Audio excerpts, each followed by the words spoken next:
અમેરિકામાં હવે ફ્લાઇટમાં મુસાફરી કરવી સલામત નથી, કારણ કે અમેરિકાની 2 એજન્સીઓએ હાથ મિલાવી લીધા છે, જેના કારણે જો તમે ગેરકાયદે અમેરિકામાં વસવાટ કરી રહ્યા છો તો ફ્લાઇટની મુસાફરી તમારા માટે ખતરનાક સાબિત થઈ શકે છે. ડેટા શેરિંગ એવી રીતે થઈ રહ્યું છે કે આ ફ્લાઇટમાં ઉતરતાની સાથે જ તમારે ડિપોર્ટ થવાનો વારો આવી શકે છે, જેથી ગુજરાતીઓએ ખાસ સાવધાન થઈને પોતાની ફ્લાઇટની ટિકિટ બુક કરાવવી અને જો કંઈક ખતરો લાગતો હોય તો ભલે ટિકિટ બુક કરાવી હોય તેને અત્યારે જ કેન્સલ કરાવી દેજો, પછી તે ડોમેસ્ટિક હોય કે ઇન્ટરનેશનલ.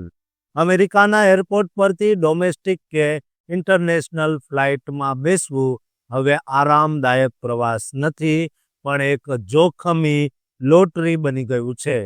ટ્રમ્પ વહીવટી તંત્રના એક ગુપ્ત આદેશથી દેશની 2 સૌથી મોટી અને શક્તિશાળી એજન્સીઓ TSA ટ્રાન્સપોર્ટેશન સિક્યુરિટી એડમિનિસ્ટ્રેશન અને ICE એક ખતરનાક ગઠબંધન કરી લીધું છે. આ ગઠબંધનનો એક જ હેતુ છે અમેરિકામાં ગેરકાયદેસર વસવાટ કરતા લોકોને હવાઈ મુસાફરી દરમિયાન જ પકડીને દેશ નિકાલ એટલે કે ડિપોર્ટ કરી દેવા. માર્ચ 2025થી અમલમાં આવેલી આ ગુપ્ત રણનીતિ હેઠળ TSA હવે ડોમેસ્ટિક ફ્લાઇટના તમામ પેસેન્જર્સના ડેટા ગુપ્ત રીતે અને વીકમાં અનેક વખત ICE સાથે શેર કરી રહ્યું છે. ICE તેને પોતાના 1 મિલિયનથી વધુ પેન્ડિંગ દેશ નિકાલના ઓર્ડર્સના ડેટાબેઝ સાથે મેચ કરે છે. જો તમારું નામ મેચ થાય તો તમારી ફ્લાઇટ ઉતરે તે પહેલાં જ એરપોર્ટ પર ICEના એજન્ટ્સ ગોઠવાઈ જાય છે. આનો અર્થ છે કે હવે ફ્લાઇટની ટિકિટ બુક કરાવતી વખતે જાતે જ તમારી ધરપકડની વોરંટી આપવા બરાબર છે.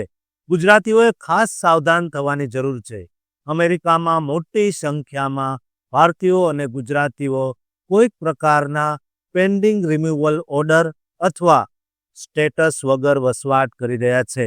તેમના માટે હવે ફ્લાઇટની મુસાફરી સૌથી મોટો ખતરો સાબિત થઈ શકે છે. બોસ્ટન લોગન એરપોર્ટ પર 19 વર્ષીય સ્ટુડન્ટની ધરપકડ અને તત્કાળ દેશ નિકાલ આનો જીવતો જાગતો પુરાવો છે. બોસ્ટન વિસ્તારમાં 75% ધરપકડો આ ગુપ્ત ડેટા શેરિંગના કારણે જ થઈ છે. વ્હાઇટ હાઉસનું ટાર્ગેટ ભયાનક છે.